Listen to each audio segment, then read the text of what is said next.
Bismillahirrahmanirrahim. Alhamdulillah wassalatu wassalamu ala Rasulillah wa ala alihi wa sahbihi wa man tabi'ahum bi ihsanin ila yaumiddin, amma ba'du. Allahumma inna nas'aluka ilman nafi'an wa rizqan thayyiban wa amalan mutaqabbalan.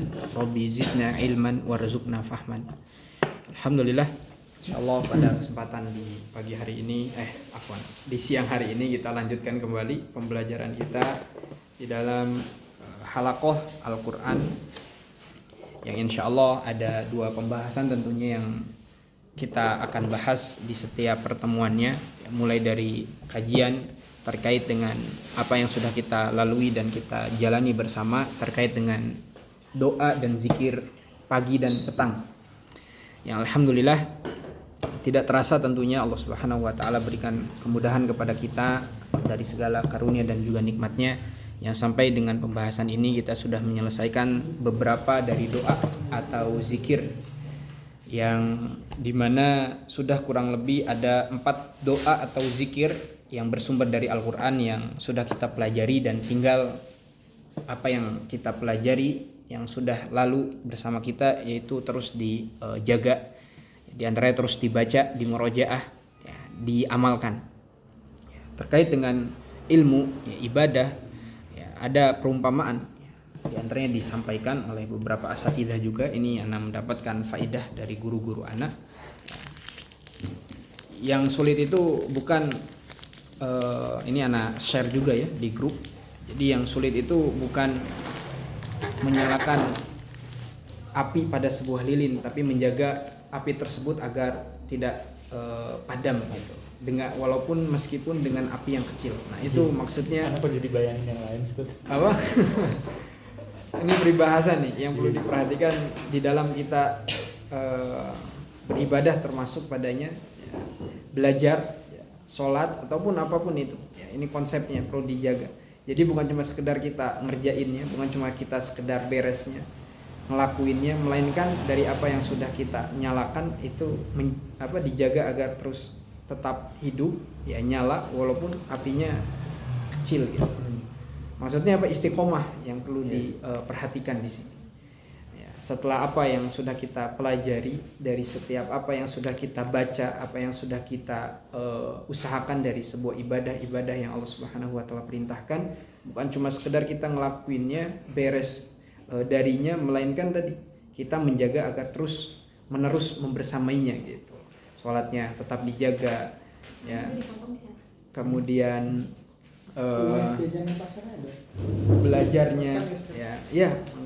Kemudian apa yang sudah kita pelajari dari Al-Quran, ya, surat-surat yang sudah kita baca bersama, pelajari bersama, maka dijaga dengan sebaik-baiknya.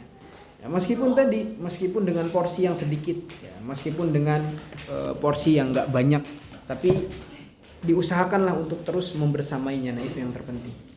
Gitu. Dan itu memang butuh pertolongan dari Allah Subhanahu wa taala.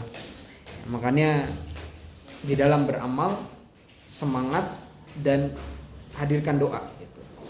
Jadi ada usaha di sini ya. Usahanya diantaranya adalah semangat, termasuk kemudian menjaga hadir terus, meskipun tadi kita bukan mengejar faham atau nggak fahamnya gitu, bukan mengejar beres kapan atau belumnya, tapi yang kita kejar itu bagaimana kita terus bisa membersamainya sampai maut memisahkan kita gitu. Husnul khotimah gitu ya.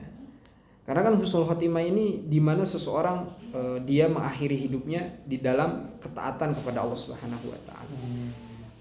Dan ketaatan kepada Allah Subhanahu wa taala, akhir yang baik, ending yang baik itu diantaranya didapatkan manakala seseorang sudah membiasakannya gitu.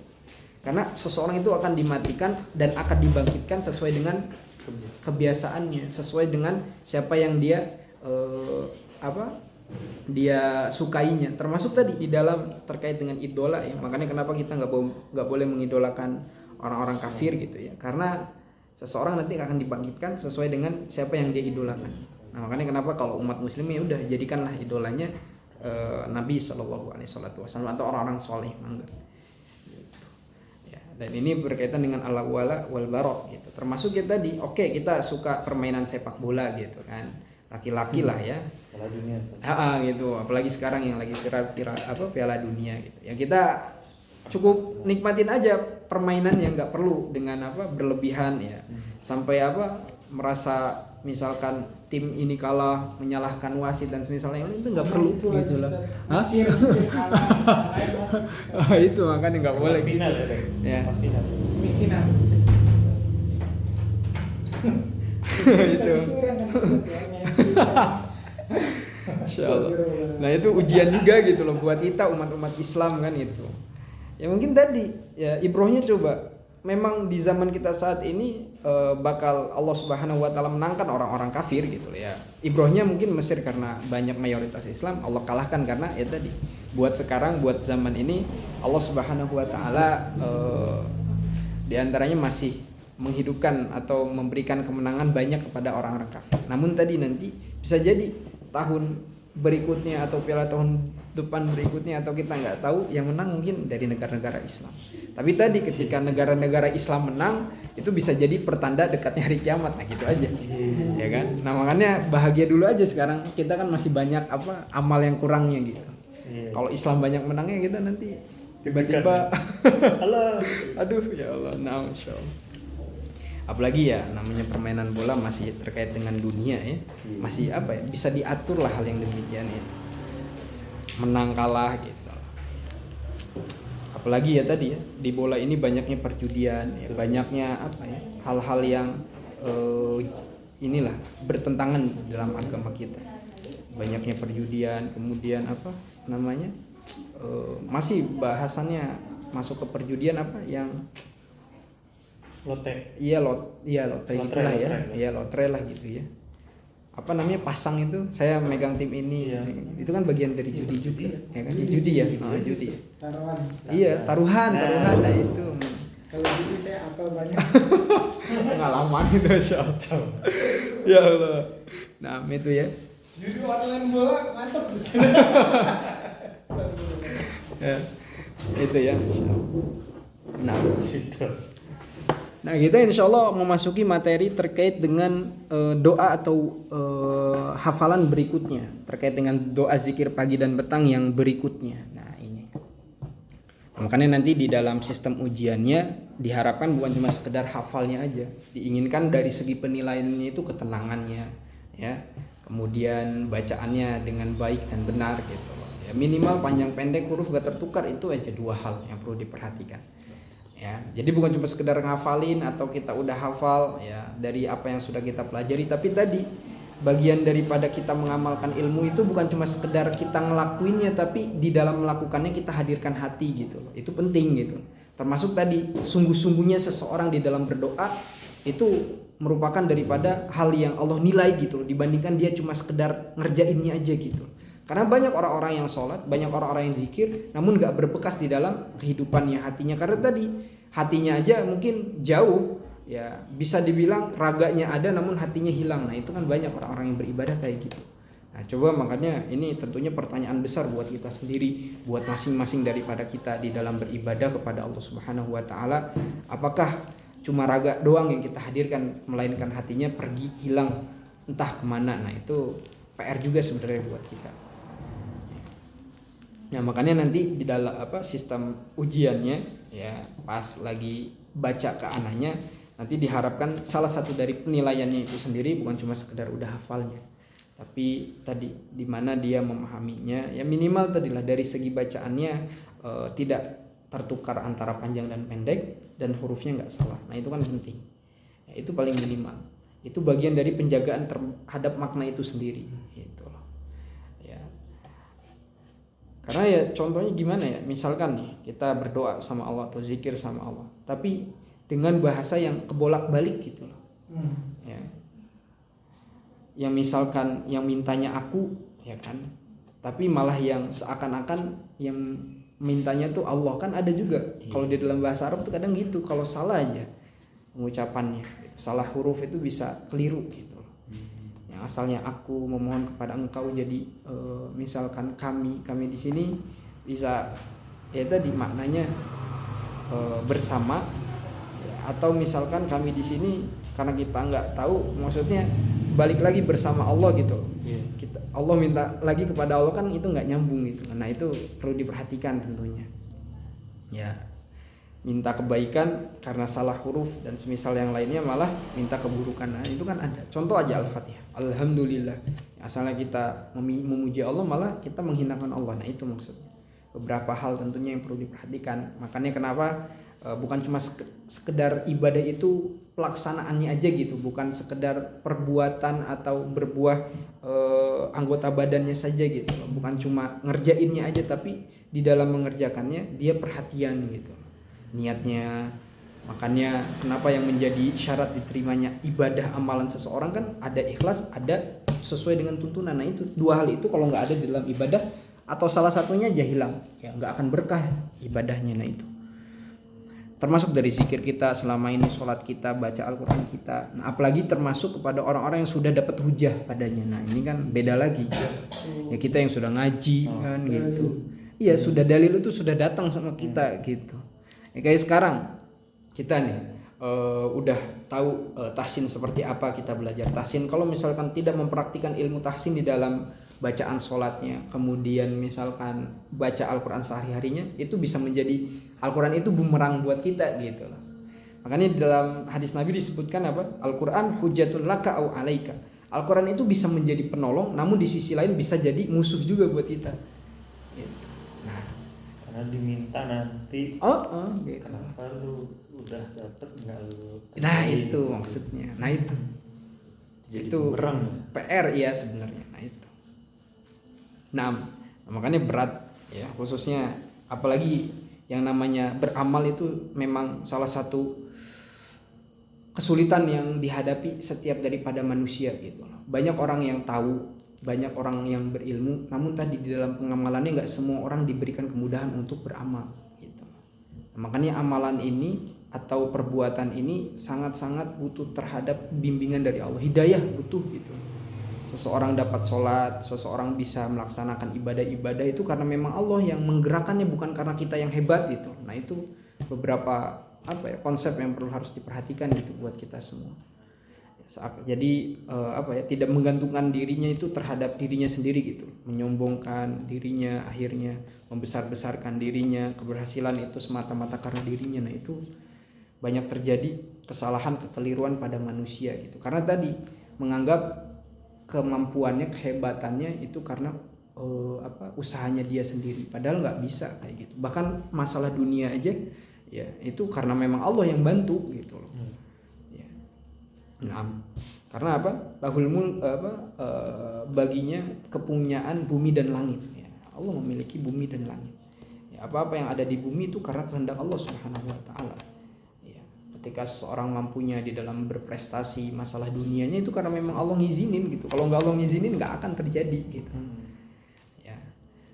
Nah itu ya diantaranya. Oke, masya Allah. Coba ya di sini kita bahas dulu aja doanya gitu. Untuk syarahnya nanti mungkin kita lihat gitu.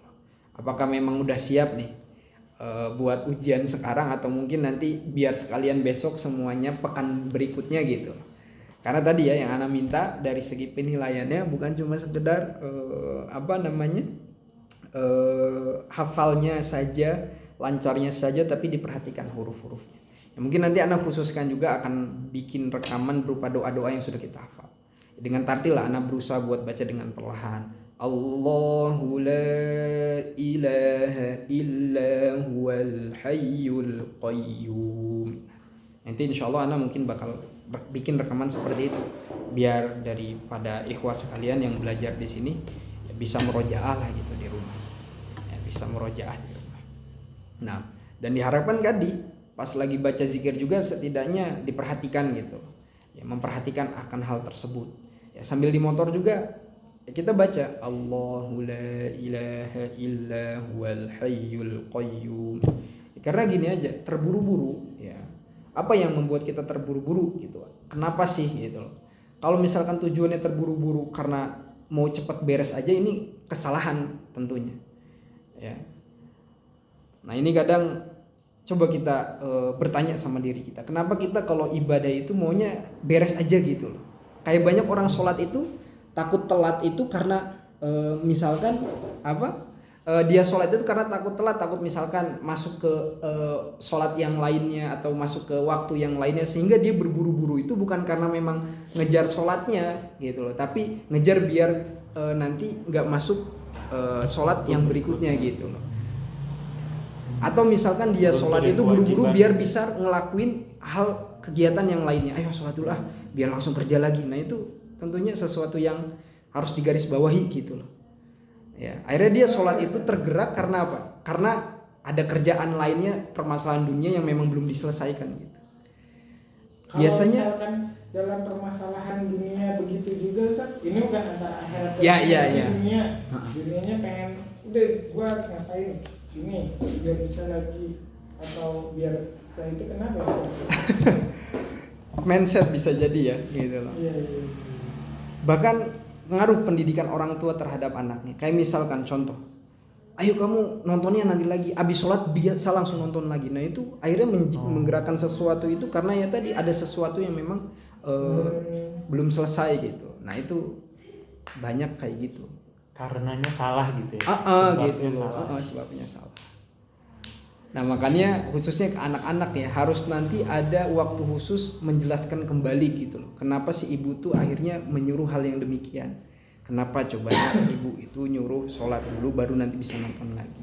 Karena sholat itu utama. Bukan karena nanti kamu bisa nonton lagi, tapi karena ini perintah dari Allah. Nah itu. Jadi pengajaran akidahnya nanti disisipkan gitu di lain waktunya gitu. Karena ya sekarang memang di zaman memang pendidikan itu harus dipancing dengan sesuatu yang memang yang dari anak-anak khususnya ya inginkan gitu, lagi disukai gitu. Memang di sisi lain diperbolehkan, cuma nanti ada pengajaran di sisi lainnya, tanamkan akidahnya, bukan cuma sekedar ayo kamu mainan nanti sholat dulu gitu, ayo kamu mau HP nanti sholat dulu, ngaji dulu baru nanti kasih uang. Itu nggak masalah, itu bagian dari strategi, cuma nanti ada cara sisipkan lagi penyampaian yang pentingnya, parenting yang dijelaskannya gitu bahwasanya kenapa ibu seperti itu, karena sholat itu penting. Nah dibandingkan kamu punya HP, dibandingkan kamu nonton dan semisal yang lainnya, ini perintah Allah gitu, dan semisal yang lainnya. Nah itu bisa gitu. Kalau Ustaz di Mahat, iya. Misalkan kalau di Mahat tuh kan berarti wajib sholat 5 waktu ya? Iya betul. Subuh kayak gitu. Subuh. Anak-anak di Mahat tuh, santri itu apakah memang dia sholat subuhnya karena paham mandiri sholat gitu ya, subuh atau itu kenapa? Atau memang karena ini lagi di Mahat ya harus sholat misalnya gitu. Jadi akhirnya ketika lagi nggak di Mahat dia bisa jadi nggak sholat. Ya itu sama, itu permasalahan yang sering terjadi. Itu kenapa ya Ustaz? Penyebabnya apa ya Ustaz? Itu penyebabnya yang pasti memang pemahamannya gitu loh. Dia apalagi ya tadi ya, kita memang nggak bisa gitu memaksakan orang ya untuk bisa menerima hidayah dan semisal yang lainnya. Apalagi tadi hidayah itu di tangan Allah. Ya sama di dalam Mahat itu sendiri, karakter orang itu beda-beda. Ada yang santri memang dia sholat karena memang dia paham akan pentingnya sholat sehingga dia sholat subuh berjamaah. Ada juga yang memang dia itu takut dihukum kalau nggak sholat jamaah. Contoh aja, azan selesai kalau di Mahat itu belum masuk itu misalkan dijepret, di push up. Nah ada sebagian mereka juga yang takut kayak gitu. Tapi pertanyaannya Ustaz, kan pengajarannya sama nih Ustaz. Kok bisa ada yang iniannya, penerimaannya beda ya Ustaz? Niat Ustaz. Niat bisa, dan tadi personal, balik lagi ke personal gitu. Bawaan dari rumahnya gitu ya. Enggak mesti juga sih, jadi dari dirinya sendiri gitu. Ya tapi tadi balik lagi ke hal yang demikian, itu hidayah sih. Memang sulit gitu loh. Ya, enggak semua orang yang hidayah kan kalau untuk urusan akhirat ya Ustaz. Nah, kalau untuk urusan dunia Ustaz itu takdir ya Ustaz. Apa tuh? Takdir. Kalau kemarin istri nanya sih. Takdir itu urusan dunia contohnya yang tadi antum sampaikan. Iya, misalkan membersihkan tempat tidur misalnya. Karena dibawelin sama orang tua nih. Nah ketika orang tuanya lagi nggak bawelin, dia nggak bersihin tempat tidur. Karena kan apa karena dia nggak tahu manfaatnya bersihin tempat tidur itu apa? Dia kurang dalam memaknainya. Maksudnya si orang tuanya tuh nyuruh bersihin tempat tidur tuh untuk apa sih? Iya. Gitu. Atau karena, nah kan anggaplah orang tuanya ada yang punya 3 anak seumuran, nyuruh ketiga-tiganya nih, ada yang nggak ada ibunya tetap diberesin, ada yang nggak ada ibunya ya nggak beres. Nah itu penyebabnya apa ya? Nah di sisi lain ya karakter. Jadi memang gini, di Al-Quran sendiri Allah sebutkan wa anna minas solihuna wa minad duna dzalik. Jadi kalangan orang itu bahkan bukan cuma orang jin, ada yang soleh ada yang nggak soleh. Nah, sama manusia juga ada yang soleh ada yang nggak soleh. Gitu. Ini berbicara tadi ya, bukan cuma sekedar agama gitu, tapi sekedar duniawi. Memang tadi karakter manusia yang memang dibeda-bedakan gitu, nggak semuanya sama. Emang begitu buatan Allah. Iya. Rencana Allah memang begitu. Dan memang faktor salah satunya bisa jadi karena tadi pendidikan dari dininya. Mungkin orang tuanya atau mungkin zamannya termasuk kebiasaan di rumahnya gitu. Iya. Memang banyak faktor sih ditinjau gitu. Akhirnya orang yang kalau anaknya ada 50 dulu mungkin yang 20. Iya misalkan 50. Contoh. Yang 25 tetap beres-beres nih Ustaz. Kalau dulu, kalau sekarang cuma sisa 10, 40 ini enggak beres-beres. Iya sih. Itu mungkin banyak faktor. Bisa faktor lingkungan, zaman, kebiasaan. Itu ya. Gitu. Makanya harus habit, harus nabung habit iya. Hah? Maksudnya harus membangun habit kalau misalkan ingin atau perbaikan. memilih temennya Ustaz. Sama memilih teman juga. Jadi tapi habit tetap harus dibangun. Sebaik apapun nanti teman kita, ketika lingkungan itu nggak mendukung dan itu bisa menjadi keseharian yang dia lakuin, nanti bisa berpengaruh. Memang. Iya. Tapi tetap ada pendidikannya juga ya Ustaz ya? Pendidikan tetap. Jadi adanya teguran dan nasihat. Sama ke santri juga, kita terus mengupayakan bagaimana pentingnya menanamkan tauhid, akidah, adab dan yang lainnya. Tapi tadi balik lagi ketika mereka ingin menerima, baik mendengarkan atau tidaknya, itu balik lagi ke urusan sendiri. Cuma nanti tugas kita jangan pernah berhenti, jangan pernah capek. Seperti halnya apa yang dilakukan oleh para orang-orang terdahulu. Contohnya aja, jangan jauh-jauh kita mungkin ke Nabi Nuh alaihissalam selama ribuan tahun gak pernah bosan untuk terus berdakwah walaupun yang ikutnya sedikit kan gitu. Jadi memang harus sabar. Tapi bagian dakwah juga sebenarnya gitu loh. Karena gini, bukan yang benar gitu. Iya gitu loh. Di sisi lain duniawi gitu loh, bisa bernilai akhirat seperti contohnya kebersihan. Makanya kan an-nadhafatu minal iman, walaupun di sini hadis banyak dipertentangkan ya. Tapi sikap itu menunjukkan ya tadi sikap itu dapat menunjukkan identitas seseorang muslim gitu loh. Bahkan muslim itu bisa dinilai dari sikapnya gitu, perlakuannya, perbuatannya itu bisa dinilai di situ. Bahkan dari sisi lainnya itu bisa menjadi dakwah, oh ternyata umat muslim itu seperti ini, oh ternyata dia tuh seperti ini, jadi nilai plus juga gitu. Nah, makanya kenapa ada yang namanya qudwatun hasanah gitu. Nabi itu sebagai suri tauladan buat kita semua, karena tadi dari segala aspeknya, perbuatannya, perlakuannya, lisannya itu memang benar-benar luar biasa sempurna gitu. Terlepas Nabi juga pernah berbuat salah ya gitu. Nah itu. Tapi ya tadi pendidikan itu ngaruh gitu, memang sangat ngaruh habit ya. Anda lihat gitu ya, non muslim gitu ya, mereka kadang luar biasa gitu di dalam pendidikan kepada anak-anak mereka gitu. Habitnya di rumah, mulai dari kebersihannya, ketertibannya, itu kadang kita kalah memang gitu. Nah kadang di sisi lain yang nggak diperhatikan hal yang demikian itu. Dan di sisi lain, nah ini ya, ini sudah menjadi tabiat manusia.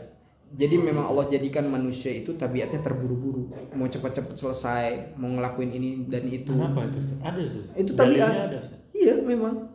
Ada dalilnya. Ada gitu. Tergesa-gesa itu bagian daripada perlakuan syaitan, dan Allah jadikan manusia itu innal insana khuliqa halu'a. Sesungguhnya manusia itu Allah Subhanahu wa taala ciptakan dengan banyak berkeluh kesah, termasuk tergesa-gesa gitu. Makanya orang akhirnya ngambil riba itu kan sebenarnya buru-buru. Iya. Karena nggak mau, iya itu tergesa-gesa. Padahal kan kalau dia sabar ya. Konsep ras uang rezeki Ustaz kan nominalnya nggak akan berubah sebenarnya. Iya, gitu ya Ustaz ya. Itu masuk itu. Apa tadi Ustaz? Itunya Ustaz gimana Ustaz? Innal insana khuliqa halu'a. Berkeluh kesah. Itu nanti di dalam surah Al-Ma'arij. Al-Ma'arij. Nanti tulis innal insana khuliqa halu'a. Itu kalau baca tafsirannya, Allah sebutkan bahwasanya manusia itu diciptakan dengan berkeluh kesah. Nanti masuk bagian berkeluh kesah itu ya ketika melakukan sesuatu inginnya cepat selesai terus, inginnya buru-buru terus, semuanya ingin dikuasai biar bisa semua. Nah itu nanti masuk kepada. Jadi memang ada tabiat manusia di sisi lain kayak gitu. Termasuk kita siapapun yang siapapun yang selagi itu manusia pasti nanti ada sifat hal yang demikian. Ada kadang condong kepada hal yang demikian. Nah makanya siapa yang bisa membentengi kalau bukan kita belajar agama, kemudian Allah yang memberikan hidayah. Nah itu pentingnya. Kenapa? Siapa? Apa mentos? Oh relaksa ya. Enak ini. Udah pernah belum? Nah ini yang enak mah ini. Al-Ma'arij ayat itu asam banget Ustaz. Apa ya? Ana lupa ayat pokoknya antara masih dari ini aja carinya dari 11 ke 25-an lah gitu. Di pertengahan itu innal insana khuliqa halu'a. Nah itu ya, Masya Allah. Jadi kompleks sekali gitu loh. Itu bukan was-was setan kan? Iya. Mirip itu adalah qadarullah-nya manusia gitu. Iya, sisi buruknya manusia gitu, sisi kekurangan manusia gitu. Makanya tadi apalagi kita sudah bahas ya, kita tahu ilmunya bahwasanya setan juga bukan cuma dari kalangan jin, ada juga dari kalangan kitanya sendiri gitu.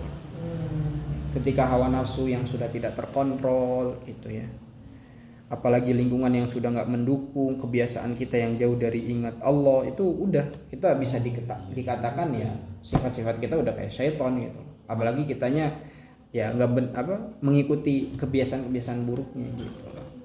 Makanya yang sholat habis salam langsung termasuk terburu-buru tadi itu. Iya, bagian juga sama. Cuma nanti ya tadi kita nggak bisa ngejudge ya. Iya, ada yang mungkin kebelet mau berak atau yang lainnya gitu. Kita nggak ada yang tahu ya. Mungkin dia sambil berjalan berzikir kepada Allah gitu. Makanya bahkan kalau buru-buru boleh kan Ustaz sambil jalan ya? Iya bisa gitu. Kalau terburu-buru memang urgent banget gitu. Kayak misalkan pernah yang viral kan video Ustadz Pak ini Ben. Ada orang Pak itu siapa? Pak Charlie. Oh, udah datang. Ya, Masya Allah. Ustaz kita izin. Iya nggak apa-apa, aman. Masya Allah. Berarti nanti ujian mah biar pekan depan aja lah ya disiapin ya. Insya Allah.